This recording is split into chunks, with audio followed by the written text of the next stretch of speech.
हो सकता है इस यज्ञ के साथ? उनकी दक्षिणा, उनके प्रति आपका समर्पण यही होगा। उन्होंने जो उपदेश दिया है अथर्ववेद के उस मंत्र के साथ जुड़ करके, सम श्रुतेन विरादशी, अर्थात जो उन्होंने बोला है उसके साथ हम संयुक्त हो जाएं, जुड़ जाएं, अलग न जाएं, तो उनका आगमन, आपका समर्पण और उनके आने का जो उद्देश्य है ये सफल हो जाएगा। इस बात को आप निश्चित रूप से जीवन में धारण करेंगे। और यदि आपने ऐसा नहीं किया और हमने यहीं सुन करके छोड़ दिया तो समझना चाहिए कि उनका आना और आपका सुनना और सुनाना सब ये निरर्थक हो जाएगा। जैसे आहुति डालते हैं ना यज्ञ में, और आहुति डालते ही आप उसको दान करते हैं, किस लिए डाल रहे हैं? यजमान किस लिए डालता है? स्वामी जी का बहुत धन्यवाद, उन्होंने कई एक बात बताई। आप यजमान जो है आहुति डाल रहा है यज्ञ कुंड में, अग्नि में, किस लिए? शायद यजमान को पता भी नहीं होगा।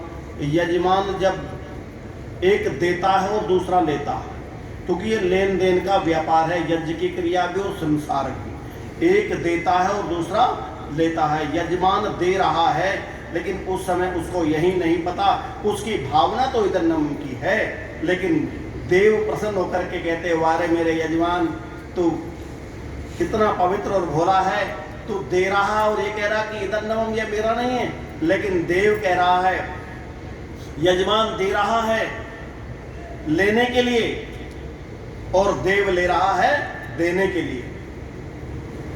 ध्यान कीजिए कितना एक विचित्र क्रियाकलाप चल रहा है इस यज्ञ की प्रक्रिया में। यजमान दे रहा है लेने के लिए और कहता रहा इधर नमम ये मेरा ही नहीं है, क्योंकि ये जिसको दे दिया तो उसका काम है। ये पुट लग गई, जैसे सब्जी में छोंक लग जाता है ना, इसीलिए यजमान ने कहा कि इधर नमम यह मेरा नहीं है।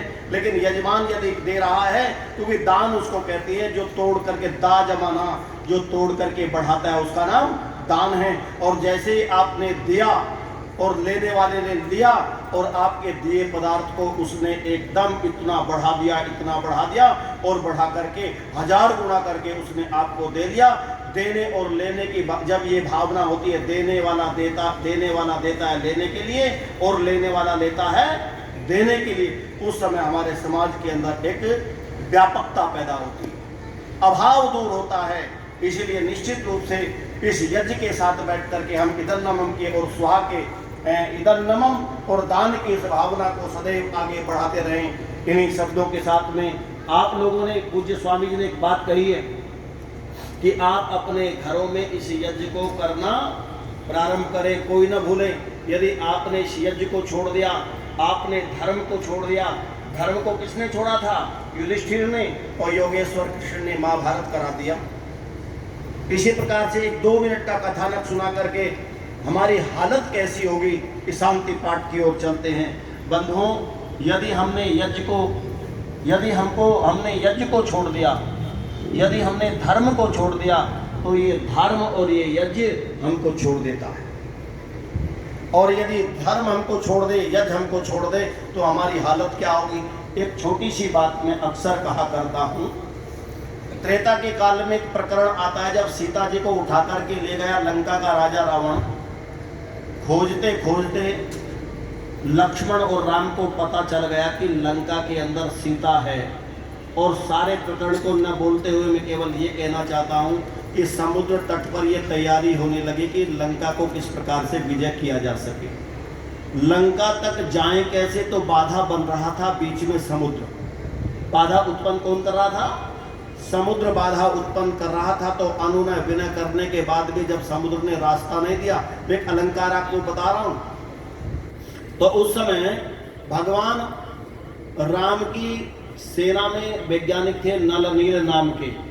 उन्होंने योजना बनाई और योजना बना करके पुल बनाने का प्रोग्राम प्रारंभ कर दिया, और वो पुल भी बना। लेकिन एक मान्यता के अनुसार मैं उससे अलग हटकर आपको समझाने के लिए थोड़ा बोलना चाहता हूँ।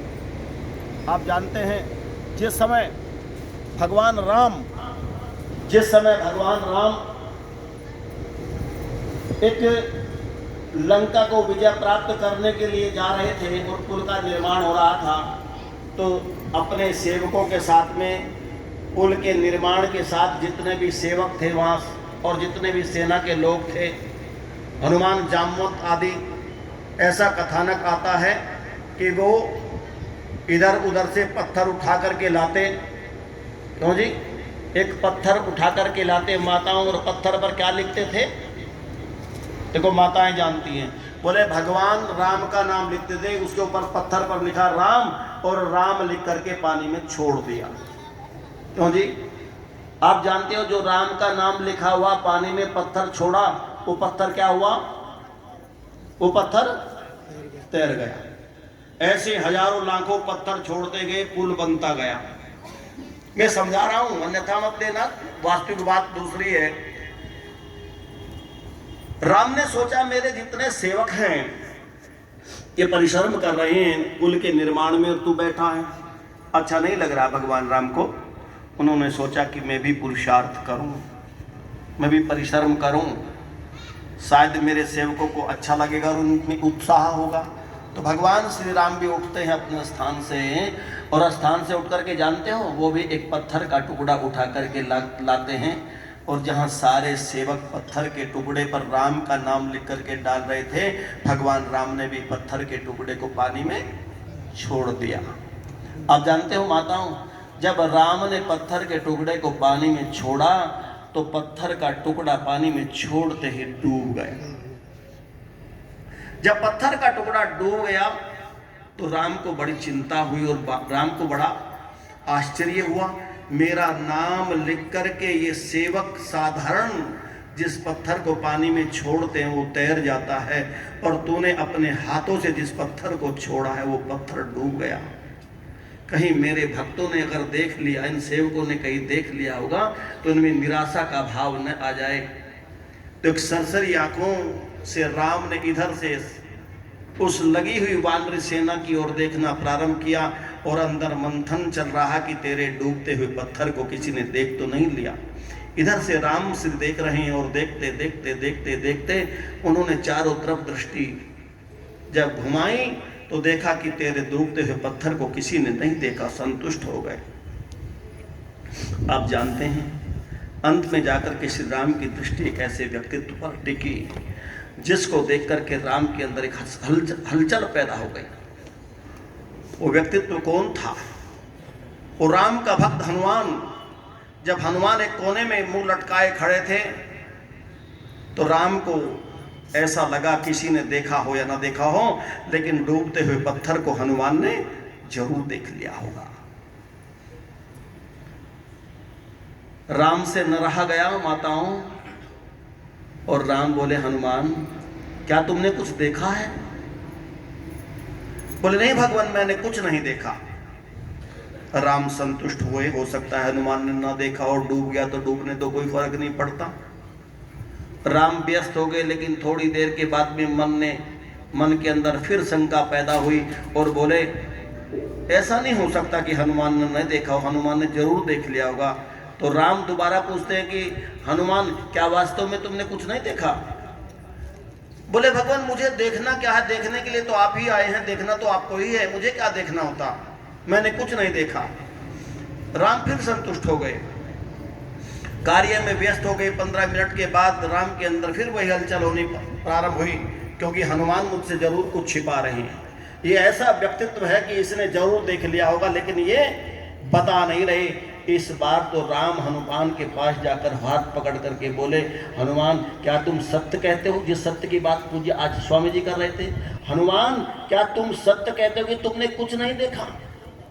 बस हनुमान का हाथ पकड़ते ही जब राम ने ये कहा कि राम कि हनुमान तुम सत्य कहते हो कि तुमने कुछ नहीं देखा, तो हनुमान की आंखों से गंगा बहने लगी, यमुना बहने लगी, अश्रुधारा बह रही है। राम के शब्दों को सुन करके ये भाव विभोर हो गया हनुमान से बोले राम रोते क्यों?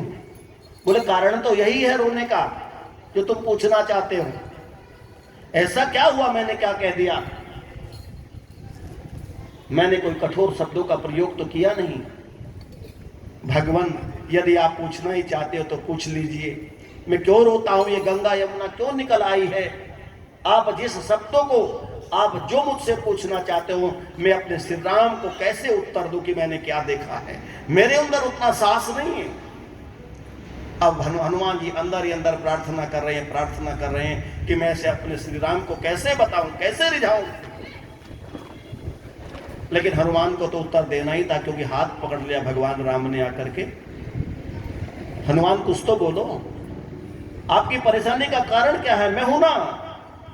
हनुमान कितना सुंदर उत्तर देते हैं बंधुओं माताओं। हनुमान बोले श्रीमान, मेरे राम प्रभु, मुझे देखना ही क्या था। मैंने जो देखा है, सुनना चाहते हो सुन लो। मैंने देखा कि जिसको आप छोड़ देते हैं वो डूब जाता है। क्या कहा? जिसको आप छोड़ देते हैं वो डूब जाता है। उन्होंने पत्थर नहीं कहा कि तुमने पत्थर छोड़ा वो डूब गया। उन्होंने बड़ी शब्दों को चयन करके अपने श्री राम प्रभु को ऐसा बढ़िया उत्तर दिया कि जिसको आप छोड़ देते हैं वो डूब जाता है। लोगों, ये तो काल्पनिक उदाहरण है। कहने का अभिप्राय, जिसने यज्ञ को छोड़ दिया, जिसने परमात्मा को छोड़ दिया, उसको परमात्मा छोड़ देता है। और जिसको परमात्मा छोड़ देता है वो डूब जाता है, वो संसार में डूब जाता है। वो भटक करके धक्के खा कर मर जाता है। ईशावास्यमिदं, भगवान संसार के कण कण में व्यापक है। और एक राम वह भी है जो संसार के कण कण में रमा हुआ है, इसलिए उसको राम भी कहते हैं। और एक दशरथ का बेटा राम था, उसका तो हम उदाहरण दे रहे थे, ये योगेश्वर था। तो मेरा कहने का अभिप्राय है, जिसने इस यज्ञ को छोड़ दिया, यज्ञ ने उसको भी छोड़ दिया। और जिसको यज्ञ ने छोड़ दिया वो स्वामी जी वो डूब गया। और जो डूब गया तो वो समाप्त हो गया। इसलिए अपने अस्तित्व को बनाए रखना चाहते हो तो माताओं का भी इस यज्ञ को मत छोड़ देना, परोपकार को मत छोड़ देना। ईश्वर की उस न्याय व्यवस्था में चलते हुए धर्म के मार्ग को कभी मत छोड़ देना। यदि धर्म के मार्ग को आपने छोड़ दिया तो निश्चित रूप से हम भवसागर में डूब जाएंगे और आपका नाम लेने वाला भी कोई नहीं बचेगा। इन्हीं शब्दों के साथ पर्याप्त समय हो गया है। आशा करता हूँ पूज्य स्वामी जी ने जो कहा है कि इस यज्ञ की विचार की अग्नि को लेकर के अपने घर जाएंगे और अपने घरों के अंदर इसको स्थापित करेंगे। इस यज्ञ की अग्नि को स्थापित करेंगे। जब यज्ञ की अग्नि आपके घरों के अंदर स्थापित हो जाएगी, जो पूज्य पाद स्वामी जी महाराज ने 21% ऑक्सीजन की बात की है, जिस प्रकृति का दोहन और छादन करके और प्रश्वास से अपान वायु के माध्यम से हम उसके बैलेंस को कम कर देते हैं या उसको कम कर देते हैं ऑक्सीजन को, उसकी पुनरावृत्ति के लिए या उसको बैलेंस करने के लिए हम ये यज्ञ करते हैं। और जब आप यज्ञ करते हैं, उस अग्नि के संपर्क में गाय का घी आता है, जहाँ ऑक्सीजन का उत्पादन होता है, वही O3 भी इससे बनता है, जिसको ओजोन कहते हैं। जब ओजोन हमारे घर के अंदर प्रचुर मात्रा में फैलता है तो हम सुरक्षित हो जाते हैं। जैसे परमपिता परमात्मा ने सृष्टि के आदि में जब इसका निर्माण किया तो एक गैस का निर्माण किया जिसका नाम ओजोन है। सूर्य से आने वाली समस्त प्रकार की किरणों को जो हानिकारक है उनको अपने में अवशोषित कर लेती है। बंधुओं, हम प्रातः से शाम तक इस प्रकृति में रहते, अपान के साथ प्राण और अपान, प्राण और अपान के साथ में अपान के साथ बंदी करते रहते हैं। तो अपने घरों के अंदर जाकर के जब हम इस यज्ञ को प्रारंभ करेंगे और गाय का भी अग्नि के संपर्क में आएगा तो एक ओजोन नाम का गैस उत्पन्न होगा, जिससे वो हमारे घर की दीवारों को रक्षा कवच के रूप में, हमारे आकाशीय भाग को रक्षा कवच के रूप में तैयार कर देगा। और बाहर से आने वाले जो वायरस हैं वो दूर रह जाएंगे और हम और हमारा परिवार, हमारा गांव, हमारा क्षेत्र, हमारा जनपद निश्चित रूप से फिर स्वस्थ हो जाएगा, रोग रहित हो जाएगा। तब जाकर के ऋषि और देवदयानंद की वो कल्पना पूरी होगी। इन्हीं शब्दों के साथ आशा करता हूँ ये यज्ञ किसी मत पंथ धर्म जाति का प्रतीक नहीं है। ये यज्ञ पूर्ण वैज्ञानिक विधा है, ये यज्ञ पूर्ण चिकित्सा है। इसीलिए इस चिकित्सा को अपने घर में अपना लो। इन्हीं शब्दों के साथ आपका कल्याण हो जाएगा, आपका शारीरिक विकास होगा, आपका आत्मिक विकास होगा और आपकी सामाजिक उन्नति होगी। इन्हीं शब्दों के साथ पूज्य पाद स्वामी जी महाराज ने जो उपदेश किया है, मैं बहुत ही उनका अभिनंदन और स्वागत करता हूँ। उन्होंने दिशा दिखाई, आशा करता हूँ इसी प्रकार सदैव हमें मार्ग प्रशस्त करते रहेंगे। ओम शम।